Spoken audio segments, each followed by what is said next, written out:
Could you hammer this back into shape and take on nearly 4,000 miles of America's mountains, deserts, and even freeway traffic?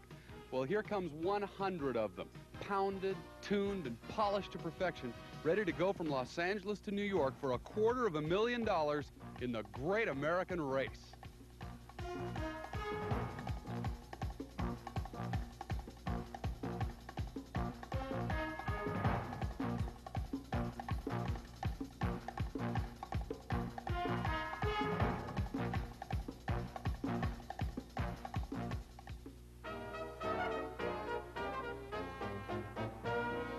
In 1908, 6 automobiles made history, racing from New York to Paris, capturing the attention of the world in the first great race. Now, in its 3rd year, the Great American Race has become a world-class event featuring the best in competitors and vintage machines, recapturing the spirit of the 1908 event and the imagination of America. Treasures of our automotive heritage, 50 to 80 years old, will be racing against time on the back roads and highways of America. For the automotive adventure of a lifetime, we'll throw in a $100,000 first-place prize, line it with several 100,000 cheering spectators, and add competition so fierce that the winner will emerge from the pack to be victorious by mere seconds. Every vehicle must have been manufactured prior to 1937 and generally be in its original form.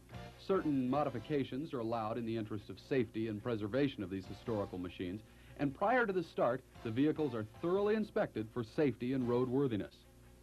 The Great Race is a timed endurance rally where it's pacing, not speed, that counts. Each entrant is on the clock and must complete each section of the course trying to duplicate a predetermined perfect time. The object is to arrive exactly on time, not necessarily first. The 3,500-mile-long course has been prepared by the Sports Car Club of America and will be a grueling test of endurance, ingenuity, and mechanical skill. Entrants will go to unusual lengths to keep their vehicles on the road. If we break down, what can we say? We're going to saw off another Arizona sign and make us a pin, or we're going to cut down a fence and wire something together. We might even have to chew bubble gum and bubble gum it together. We're going to put up our fish net underneath the car to catch all the flying parts, you see, as it goes down the road, because British cars do not need an excuse to break. The Great Race will take 11 days and run through 14 states going coast to coast. Beginning in Los Angeles, the race will rumble through Palm Springs, Flagstaff, Albuquerque, Amarillo, Wichita, St. Louis, Chicago, Detroit, Pittsburgh, Philadelphia, and wind up in New York City for a 4th of July parade down Broadway. Crossing the continent, the racers will be cheered on by the heartland of America. $100,000 awaits the winner, with $25,000 going to the oldest car to finish. The total prize money of $250,000 is more than enough incentive for these racers. Some of the entrants in this year's race include Phil Hill, the first American to win the World Grand Prix Championship; Jenny Withers, or Jennifer Goodhart, the heroine of the highways. In her fragile 1906 Mitchell, the desert heat knocked Jenny out of competition in 1984. Tom Lester and his awesome 1909 Mercedes, valued in excess of $1 million. Team Lester includes a rare 1909 Lozier as well. And going for the gold, Jan Vorberl and Wayne Stanfield in Jan's outstanding 1916 Lancia Kappa. The first 2 days of competition include running through the Mojave Desert, and the heat is a major concern. I'm not really worried about this first day. The second day, of course, we'll still be in desert. We're going to be going to Flagstaff from Palm Springs, and that is going to be a hot day. We do have a truck core radiator in the car, and we haven't had problems in all of our testing, so I think we're going to be cool. They're going to be cool. The car is going to be cool. I don't know about me. Seems like on the outset, though, the first 2 days are probably the most critical of the race. Well, I thought it was going to be over 100. And what the news said last night, we were talking about 95. So I think that's going to be dramatically better than I figured it would be. I think tomorrow, though, going through Needles, people are going to find out what hot is. Nearly 100 old cars manned by 200 slightly crazy drivers and navigators attired in dusters, goggles, and leather helmets anticipate the green flag at the Sheraton Universal Hotel in North Hollywood. This is Dick Burdick in the 1924 Bentley. Today, he and 90 other competitors begin an 11-day, 13-state trek over almost 4,000 miles of America. Hi, everybody. I'm Bob Goen, and this is the Great American Race, one of the most colorful events in motorsport.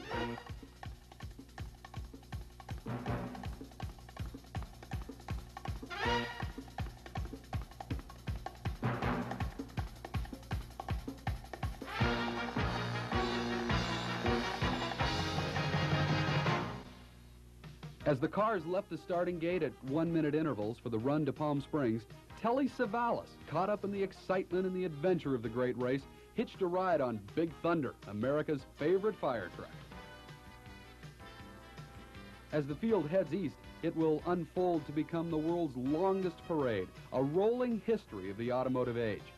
The predecessors of today's Fords, Chryslers, and Chevrolets will be joined by Jaguar, Bentley, and Mercedes, along with the rare breeds of Lozier and Mitchell. What they didn't expect was probably the most obvious, fighting the traffic of Los Angeles freeways. But even Angelinos step aside for the Great American Race. The next battle along the route was the Badlands of Riverside County, a 5-mile stretch of curving mountain road in the middle of the desert that chews cars up and spits them out when the heat is on.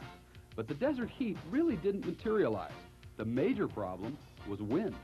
We had some problems with the crosswind. We had about a 60-mile-an-hour crosswind and a sandstorm. It took both of us to hold the steering wheel to keep it straight. And we had a little weave in it. But other than that, the truck performed extremely well, and I think the crew did too. Then we got out into the desert, and the heat wasn't the problem we thought it was going to be. But we hit wind that was unbelievable. We are sandblasted. The car's okay, but my helmet is pitted a little bit, and my arms are a little bit shot up, but oh, it's so good to be here. Despite the rugged weather, it didn't keep the fans from lining the roads. These cars are from my era, a lot of them, and I remember them from when I was a little kid. It's so magnificent to see the original. We're just fascinated with them. Day 2 begins, and the heat is no longer the major concern, as for the first time ever, Mother Nature has changed the course. We learned this morning from our lead car that the highway we were to use to leave Palm Springs has been barricaded by the California Highway Patrol. Apparently there are high winds and blowing sand, which they consider dangerous. It's a matter of, for us, of finding an alternate route. Since we can't predict the winds, we're going to try to find a route that will avoid at least the blowing sand and possibly find lesser winds. After a quick scramble with minimum confusion, the racers were routed around the worst of the blowing sand to take on the Mojave. Great racers take it all on. They've handled hail and rainstorms in past races, and now high wind and sand. Nothing seems to faze them. Day 2 of the Great American Race brings us to the high desert of California. We're on our way toward the Arizona border. As you can see, everybody doing pretty well. The winds have died down. It's not nearly as hot as we expected it to be, so we'll see what happens in Arizona. Racing for the special prize money of $40,000 for the oldest vehicles to finish the Great American Race are Jenny Withers in her 1906 Mitchell, Haystack Haydock from Electric City, Washington in his 06 Cadillac, Tom Lester in the priceless 09 Mercedes, and Denny Kakaline in the Team Lester 09 one-of-a-kind Lozier. The Kingman Chamber of Commerce treated the racers to home cooking and got them off to a running start for the ascent to Flagstaff, 10,000 feet above the desert floor.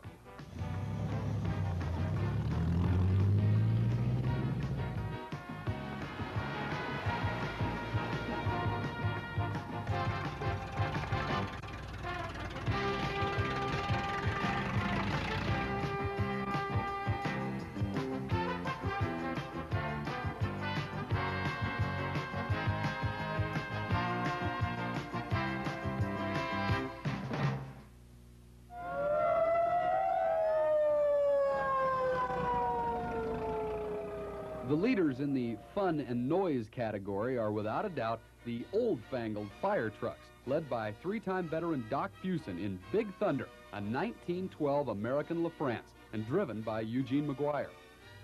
Here comes the Chicago Fire, Don and Lloyd Herson, the rookies on the big 1924 Seagrave pumper. And number 74, Pennsylvania's finest, Richard Chunky and Steve Blumhart on the small but very tough 1930 AA Ford.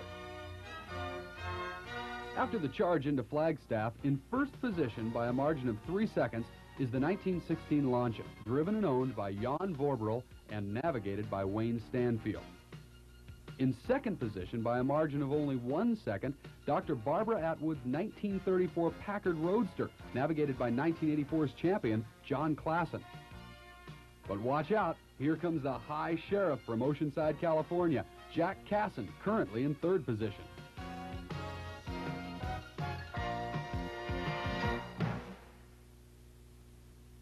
Flagstaff welcomed 90 exhausted crews with a warm hello and a beautiful sunset. McCoy Motors, Oldsmobile headquarters in Flagstaff, proved to be a mechanical oasis when they opened up their service bay for these tired old cars. Working through the night, highly skilled mechanics prepared the vintage iron for the run through New Mexico. World champ Phil Hill split his time between his big Packard and his fans. For Eugene McGuire, the bulletproof driver mechanic on Big Thunder, driving old 102 was a full-time job. You just pilot something like this. You don't drive it. It goes where it wants to, and you just kind of hang on. Now, what have you got ahead of you in terms of fixing and driving? Oh, not very much. Today is the worst day, physically, mentally, and the most fatiguing on the equipment. After today, it's pretty much a clean shot. It'd be a real fluke to have something break and put us out of it after today, but today is a bad day. Yeah. It always has been. Jenny Withers found out that piloting the 06 Mitchell can be a learning experience as well.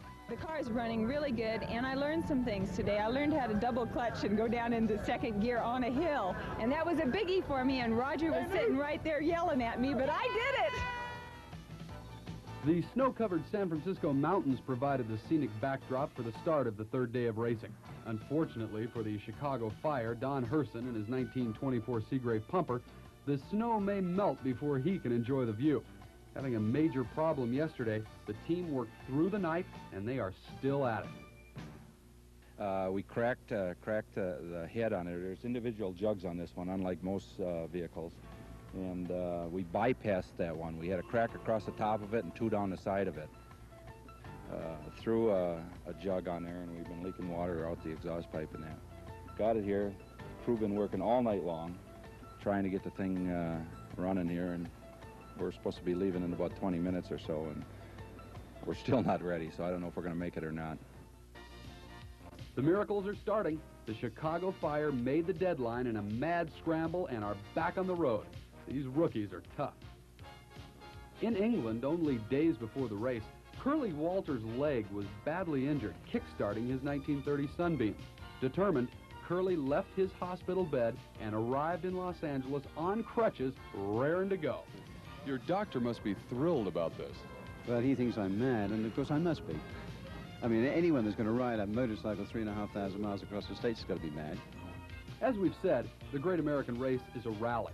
The competitors must get from point A to point B on a precise time schedule, following step-by-step driving instructions. You might want to compare it to trying to get to work precisely at 8 a.m., having to follow unfamiliar directions each day. And we're going to tell you when to go, how to go, and how fast to go. And then we're going to throw in a few timed errands along the way. Sounds easy? Well, join us. Get to work on time, keep your job, and learn how to win $100,000. Leave your driveway at exactly 7:05. Drive 20 miles per hour. Stop at Santa Ana Canyon Road. Pause 30 seconds. Turn left and drive 30 miles per hour.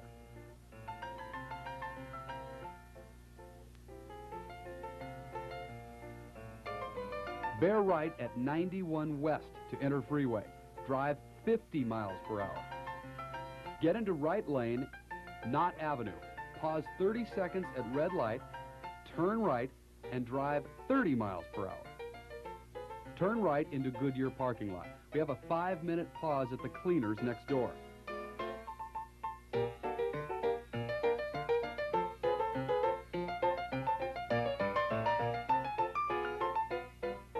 Turn right out of parking lot, drive 30 miles per hour. At the Union 76 station, begin a 10-minute pause to gas up. Turn right out of station, go 30 miles per hour. Turn right at Village Drive, park, and clock in. Your time clock is the equivalent of one checkpoint or scoring control in the Great Race. If you made it at exactly 8 a.m., your score is 0, or perfect. A point is assessed for each second that you are early or late. And as in golf, the low score wins in the Great Race.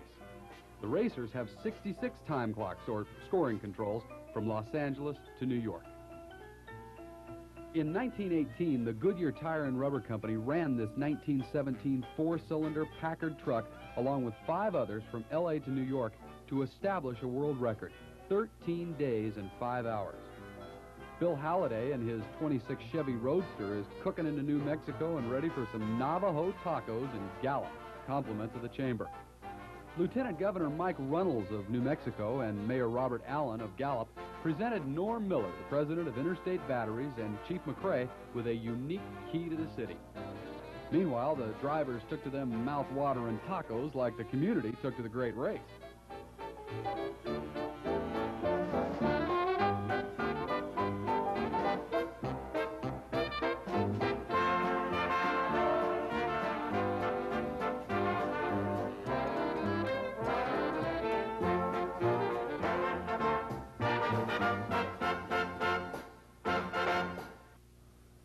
Well, it winds from Chicago to L.A. It's Route 66, the highway on which our great American racers are getting their kicks as they travel the colorful Southwest. Coach is made of steel, performs on will and faith. The men of long ago took time in what they made. The weather through the storms, the heat, the engine cries. Press on 1,000 miles with so much time. Come alive, come alive. The great American race, you come alive. Come alive, come alive. The great American race, you come alive. Come alive, come alive. The great American race, you come alive. The Classic Hotel in Albuquerque is a welcome sight for Sheriff Jack and his bionic navigator, Elliot Woodward, as they bring the 14 Dodge in from a day in the fast lane. And the Chicago Fire's tenacious crew won't quit. They're running on 5. This old girl here, she came through like a champ today. Really? She really did. We came in on 5 cylinders. We lost it yesterday coming out of Kingman, and had it towed into Flagstaff last night. My crew worked all night, did a fantastic job. We left the starting gate 5 minutes late because they were working on it right up until that time. I think we made up our time on the first checkpoint anyhow. I believe we did. And she ran like a champ all day long. Last seen in the wee hours in L.A., hammering and banging on his 1911 Oldsmobile, Curtis has surfaced with some new iron, his 1935 V12 Packard. Had some motor problems, block cracked on us. We tried 2 fruitless efforts to get it back together and make her work and be a part of this deal, and just couldn't do it. That's when we just packed them in and went and got a car that will make it, so we can enjoy the fun and enjoy America without the pressure. But you can't compete in this car. We won't be competitive as far as prize money and that sort of concern, but we'll be competitive and having fun.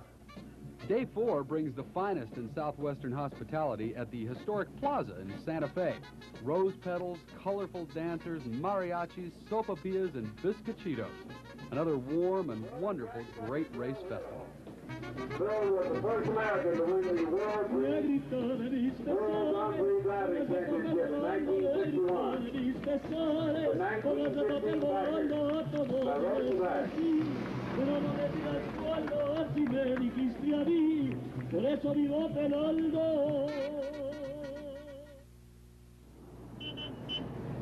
What could break on a $250,000 Lozier in contention for $100,000? This is the proverbial 20-cent part that came loose on us. Bolts to the back of the transmission and drives the cup that this slides into. Now, my problem is this nut is back in that distance inside, and I can't get down in there to tighten it. Don't have any tools to do it. If I could get that back on, we could drive the car back home. Nothing but blue skies for Robin Spurrier in the Pizza Hut Flyer, a 1934 Ford sedan delivery. Dick Burdick and Wayne Bell idle in for a Tucumcari hello in Dick's 1924 Bentley Racer. Dick, currently in 5th position, is 17 seconds behind Alan and Mary Travis, running in 3rd place in the 16 Mitchell. And in 2nd position, Dr. Barbara Atwood's team in the 1934 Packard Roadster are just 14 seconds behind and chipping away at the front runners, Casson and Woodward, in the 14 Dodge.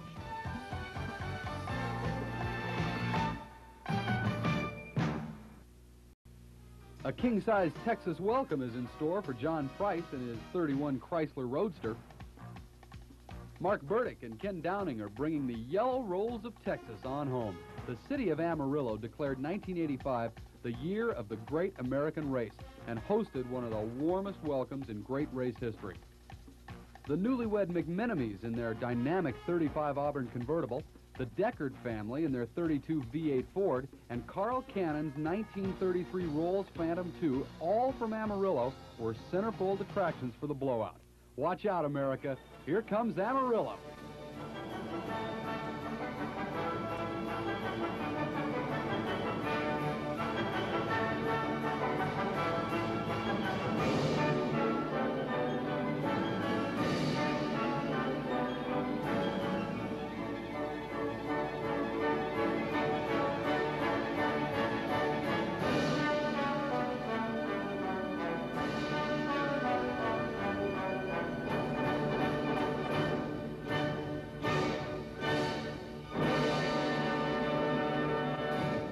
Amarillo dignitaries T. Boone Pickens of Mesa Petroleum and Mayor Rick Klein joined in to honor the racers. And never one to miss a party, Denny Cackline has jury-rigged the Lozier. You got it all fixed. How'd you do it? Well, we put it back together out there on the road. We just sat there and got tired. We ran out of that lunch that they gave us there at Santa Fe. Figured we were going to get hungry and thirsty pretty soon. We had to do something. You didn't have anybody bring you parts or tools? No, we managed. We scrounged. It took one shock absorber apart up front, used some of the parts off the shock absorber, and put it on the car. Staged for the early morning start, Big Thunder is ready for the 420-mile assault on Wichita, Kansas. Hanging on the 3rd position, despite a definite disadvantage, Alan and Mary Travis are still in the hunt. We pulled into a ditch yesterday and we lost all of our gear, so all we can go is 40 miles an hour now, so now we're at a disadvantage. So now you're working against the clock, the time that's already been established. We're going to leave as early and just go as fast in the slow areas as we can and try to average out for the highs. We're at a disadvantage now. In historic Guthrie, Oklahoma, our guys and gals enjoyed Indian tacos, and Peter Ogg from West Sussex, England, has been enjoying the wide open spaces in a rare and powerful machine. That it's a Bentley Speed 6, which is a 6.5 litre, which is give or take 400 cubic inch. And it's a Le Mans Bentley that was raced in the 1930s in Le Mans. And it's a fairly quick car. We're going too slow at the present moment for this car over here with your 55-mile-an-hour limit. We were in Germany 3 weeks ago, and we had a rally in Germany, and with the Mercedes SSKs, we were doing 100 miles an hour. All the racers dread the thought of a DNF, or did not finish, a failure to make the day's run within an allotted time. More than one DNF puts them officially out of competition. Since the inaugural Great Race in 1983, the most popular team has been Dr. Robert Fuson's 1912 American LaFrance fire truck. The team and machine quickly became a favorite of the competitors and the crowd. For the most part, Doc has left Big Thunder to the mercy of Eugene McGuire and Terry Heijma, two talented mechanics who have kept the fire burning for the past 3 years. The team reflects the spirit of the Great Race, doing whatever it takes to make it. Tune-ups at 50 miles per hour or push-starting 3 tons of machine.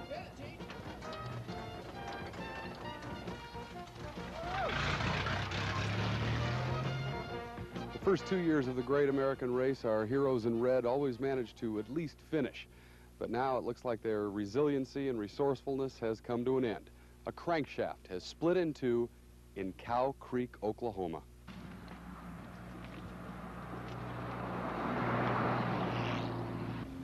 It's a crank then. There it went. Yeah, it's busted. Well, that's the end of the line.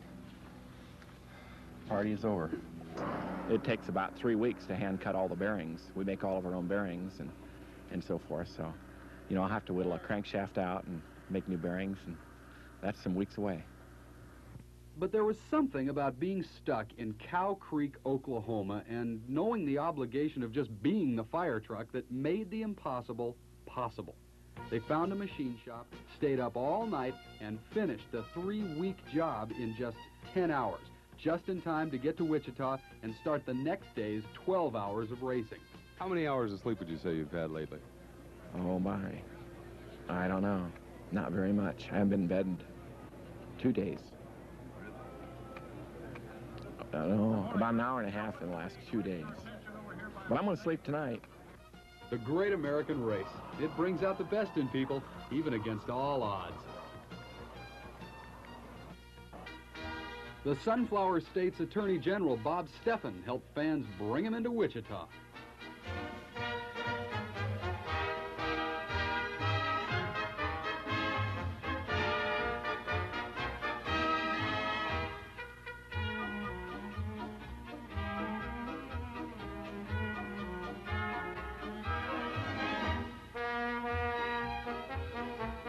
Jenny, how's it going so far?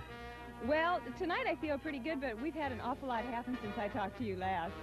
Yes, in Albuquerque we lost a couple fan blades, and we put 4 holes in the radiator, and we were up until 2:30 that night soldering the radiator and taking off the extra fan blades. And at 10 o'clock this morning we dropped another fan blade, and luckily it just dropped on the ground. It didn't hurt the radiator. Then we dropped another one at 11 o'clock. So today we tied off the whole fan assembly, and we ran without a fan for half a day today. In 1933, Oldsmobile was the official pace car of the Indy 500. This predecessor of Great Race's official pace car nearly didn't make it. We were getting the car ready. We were just making the last few minute adjustments on the thing. We had everything. Matter of fact, we had all the lettering from Unocal and Oldsmobile. Everything was already on it. And we were just going in to just go over a few little odds and ends. As we were going in the building, we felt, you know, some wind kicking up and some stuff like that. Had the lightning hit. So luckily we looked up over the hills, my brother and myself, and we seen the tornado coming. So we were able to run to the house, which was about 400 yards away. The only car that we have out of the group that we had in there, which is, I think, that we're going to be able to fix, is this one. The windshield had been taken off on the thing. All the lights were knocked off. Steering wheel broken, gauges broken. Luckily, we had the roof down while I was in there. That way the roof, the top bow stayed okay. The car's running well enough that you'll finish mechanically. No complaints so far. You know, something may happen tomorrow, but just no complaints at all so far. Just run like a new one. Only 13 seconds separate first and third positions. Tom Lester and Dick Eckelbarger have moved into third position, running only 4 seconds behind number 19, Alan Travis's 36 Ford, crewed by Jameson and Broberg. Alan and Mary Travis have moved into first position despite the Mitchell's transmission problems, an enviable position for Team Travis.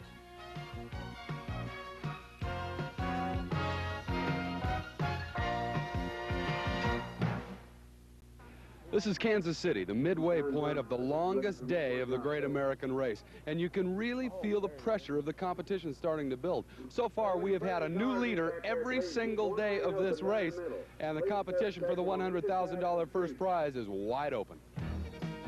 Tom Lester, with his team's Lozier in 6th position and Mercedes in 3rd, knows what to expect. Car problems for all of us. There's always something to do, and a little bit of fatigue.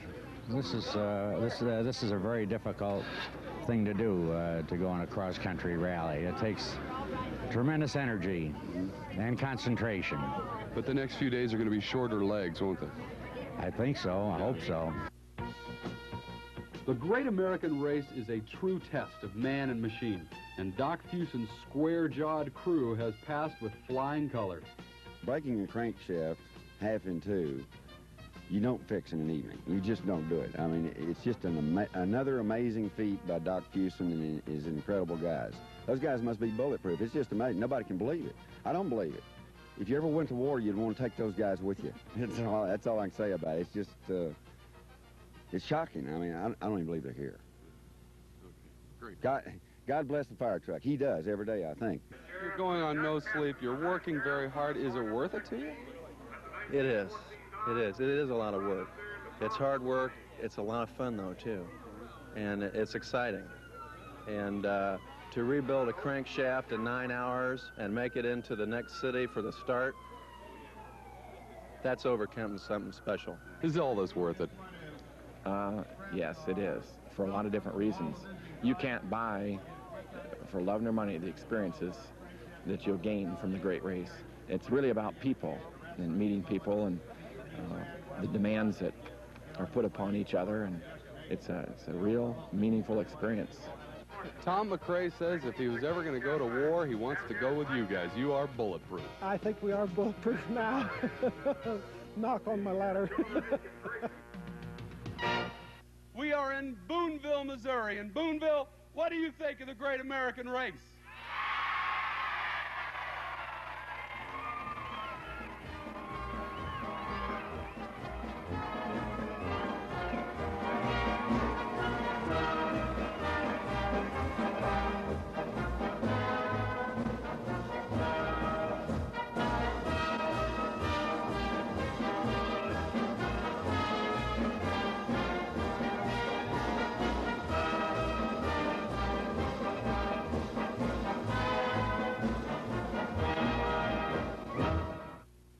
Some 10,000 welcomed the great race and their hometown heroes, the Spirit of Boonville, this 1936 Packard. It was restored especially for the race and is sponsored by 180 local merchants. It's really great to get back to Missouri because I enjoy the hills and the trees and the rivers. We've been to some places where it's pretty dry. Tell me about the support you get from this town. It's fantastic. That's why this car is here. Boonville was the greatest stop the first time the trip went through. This was the third year. It was the greatest stop the second year. And from what I've seen this year, will still be the greatest stop on the Great American Race unless an eastern city beats us. And I don't know if that's possible or not. Norm Miller, president of Interstate Battery, the founding sponsor of the great race. Norm, this is Boonville, and I guess this is why you got involved in this race in the first place. Unbelievable, isn't it? I just can't get over the crowds that we get here. They tell us that we get more people here than there are that live in the county. Boonville just sets the tempo for the whole program, and I'm just excited at what we're going to get from here on out. I think this is going to start us on a roll that we've never seen before. This is your third year with Interstate Batteries and the Great American Race connected together. What do you think so far? Well, it's now and then you win. And we think on this deal we hit. We're just, you know, how can you ask for anything any better to get involved with the people, the salt of the earth, craftsmanship of these old cars, the quality, the history. It's just America. That's what it is. Goodyear's Wingfoot Express is trucking on to St. Louis until another 20-cent part does it again. Ed, tell me what happened here. Well, as far as we can tell, it looks like a main bearing cap come off and rolled around with the crank and come out through the side of the crankcase. Just bore a hole right through it? Knocked a big hole right through it, like a firecracker or a stick of dynamite would. It was running very good today, all day long. It's cool and well lubricated, no noise, and performed quite well until all of a sudden one bolt broke, I guess, and that did it. Two outstanding machines that ran in the Indy 500 back in the 30s graced the Missouri countryside. Felix Carpenter's 1930 Stutz Speedster glides along with the greatest of ease, and the Kleps Wiley team roar through the Ozarks in a 30 Hupmobile that also once set a land speed record on the Bonneville Salt Flats. Rolling into Westport Plaza, Cassin's 1914 Dodge has moved from 4th place into a tie for 2nd place with Dr. Atwood's team in the 34 Packard, and moving from 6th into 1st position by 4 seconds are Denny Kakaline and Ty Holmquist in the 09 Lozier.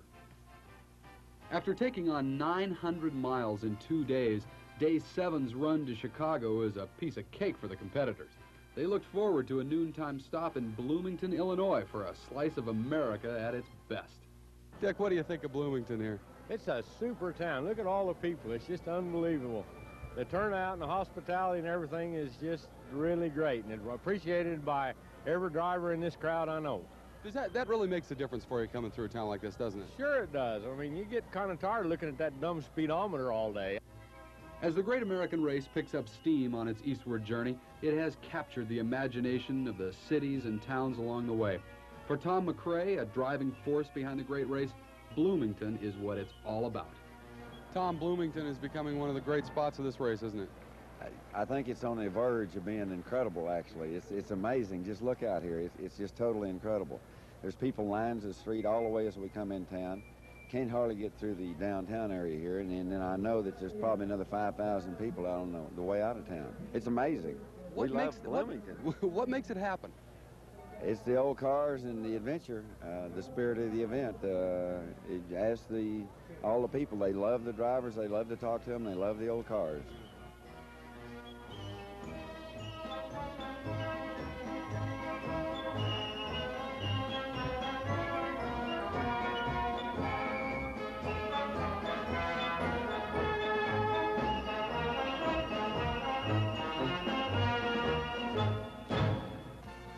Curly Walters took leave of his duties as a director of British Caledonia to see Heartland America. I've seen an awful lot of New York, Washington, Seattle, Long Beach, Miami, but I've never seen the true part of America. And I've met people which are unbelievable.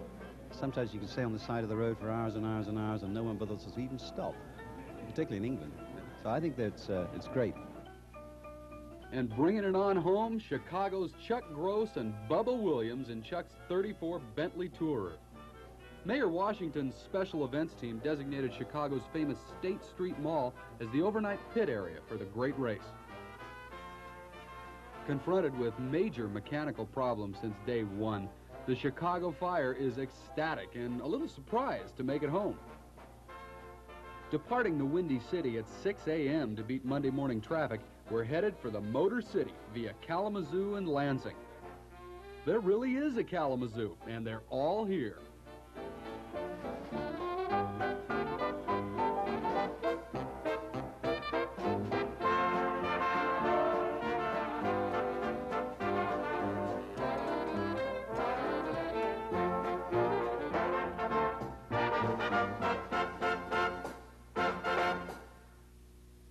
Battle Creek senior citizens came out to reminisce and enjoy the old cars.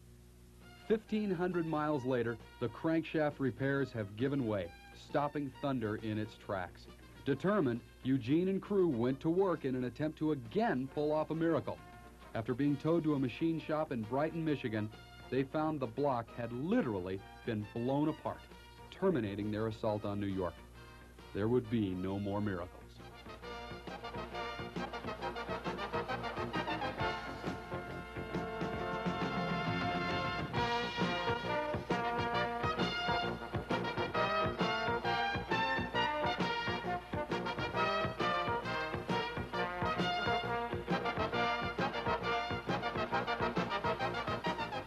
The last we heard, Doc has located another LaFrance engine and has vowed to storm New York in '86, so stay tuned. A real dogfight has developed at the top. Woodward and Casson have taken the lead by a margin of 8 seconds. Kakaline and Holmquist have settled into second, 16 seconds in front of Jeffrey and Klassen in Dr. Atwood's 34 Packard. And not to be counted out, all within 90 seconds of first place are 111 Hazlett and Teeter, Ed House and Ralph Brooks, and Tom Lester with Dick Eckelbarger. The 100,000 is still up for grabs.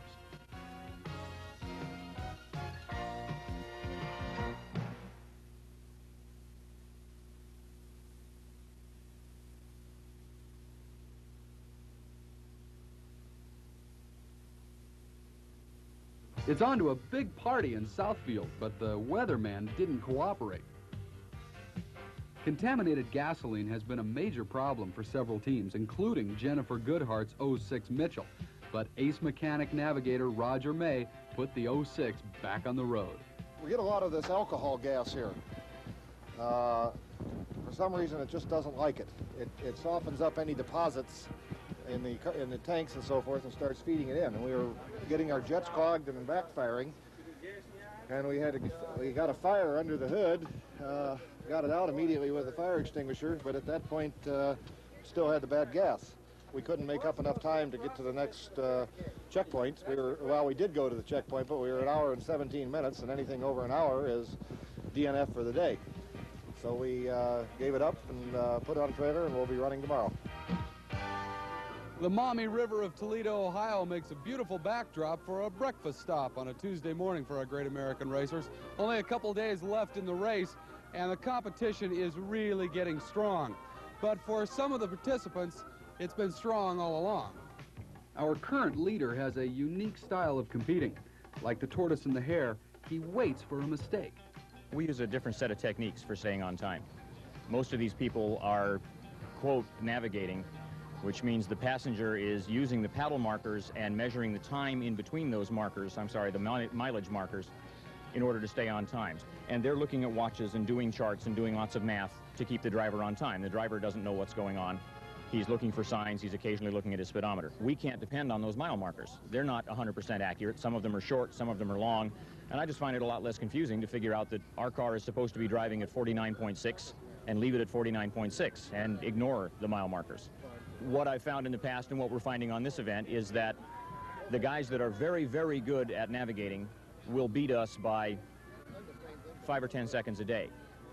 What I'm hoping for, and what has happened a great deal in the past, is that at some point that navigator is going to have his head down working on his charts, the driver's going to have his head down looking at the speedometer, and they're going to get lost. They'll miss a sign, they'll do something silly, and take a minute and a half, and that's how we'll beat them. Despite light to heavy rainfall, the teams are pushing on to Akron, Ohio, where the Blimp heralds their arrival for lunch at Goodyear's world headquarters, and the Wingfoot Express celebrates a homecoming. She has a new engine and is ready to go. Just outside of Pittsburgh, T-Bones helped keep the fires burning with complimentary gasoline. Meanwhile, there is a mad scramble for the $100,000 grand prize. Team Lester's Kakaline and Holmquist have avoided any mistakes, and they've moved back into first position, just 3 seconds in front of Casson and Woodward. Dr. Atwood's Packard is a comfortable third, 18 seconds behind the Dodge, and a comfortable 2 minutes and 31 seconds in front of fourth place Tom Lester.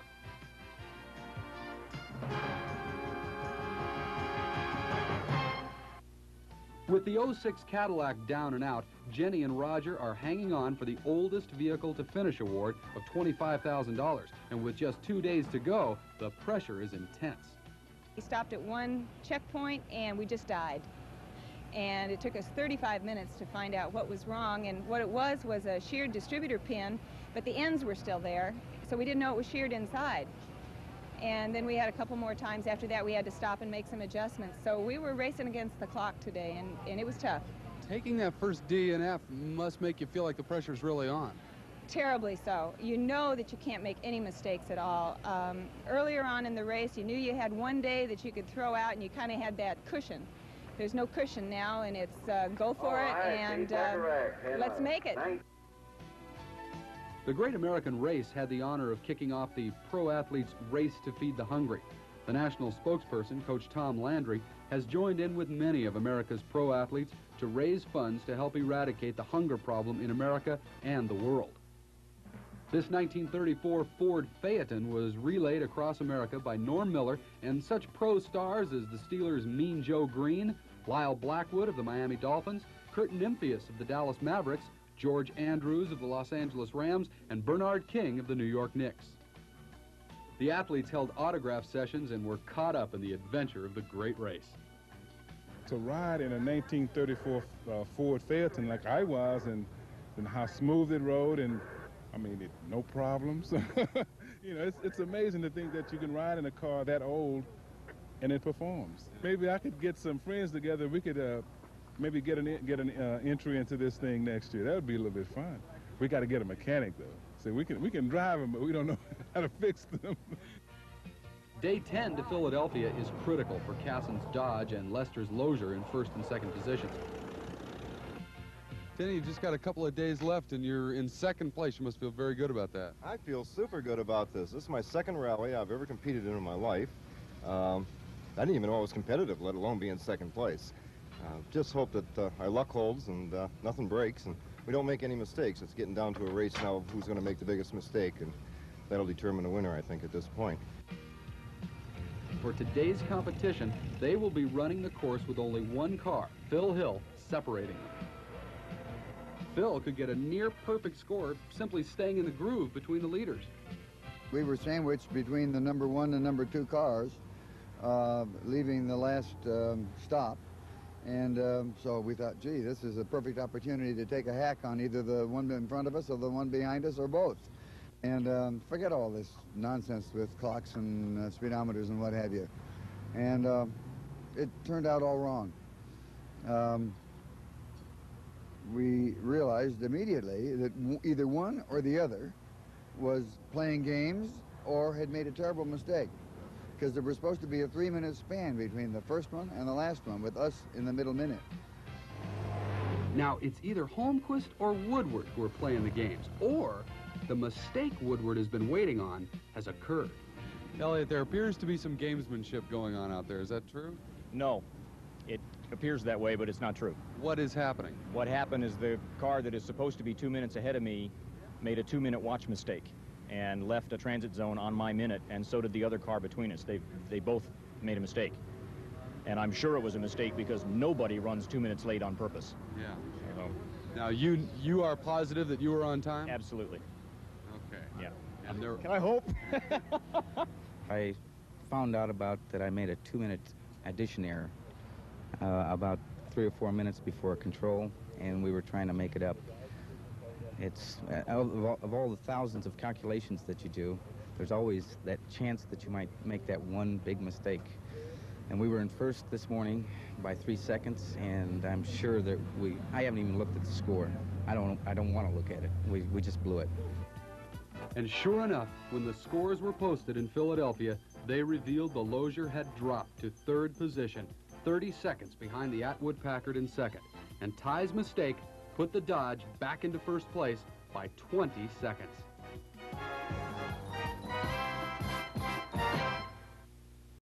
The final day of the Great American Race, and unquestionably it's going to be the most serious rallying we've seen so far. There will be very little margin for error for our drivers because of the 11-day event, this is the shortest. And as that Lozier learned yesterday, a small error can cost you the lead, and this is no day to lose the lead.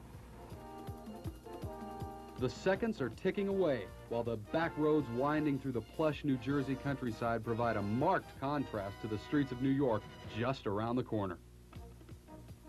85 vintage machines took the checkered flag in New York City, completing the 11-day, 3,500-mile test of man and machine.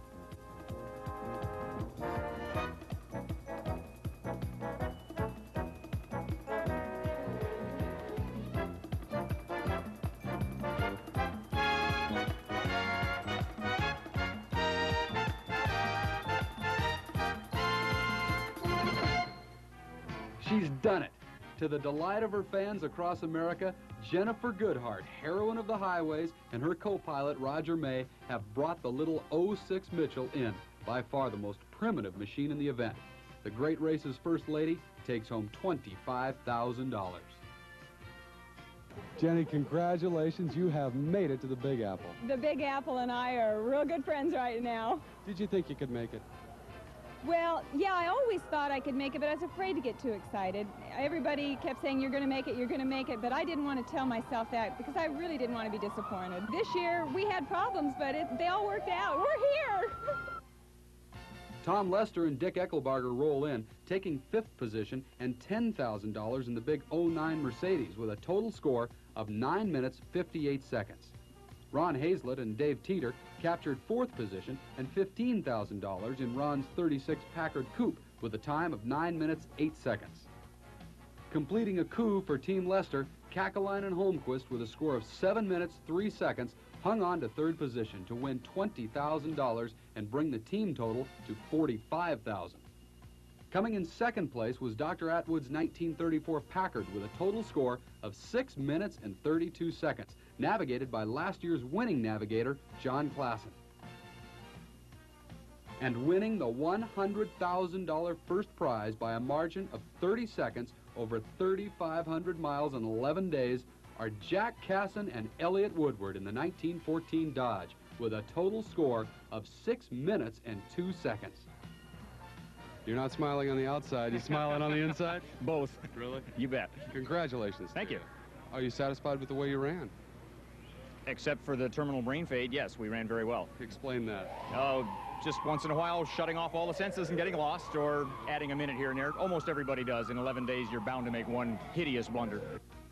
The racers and their machines were the feature attraction of New York's Harbor Festival Parade, led by New York's Mayor Koch.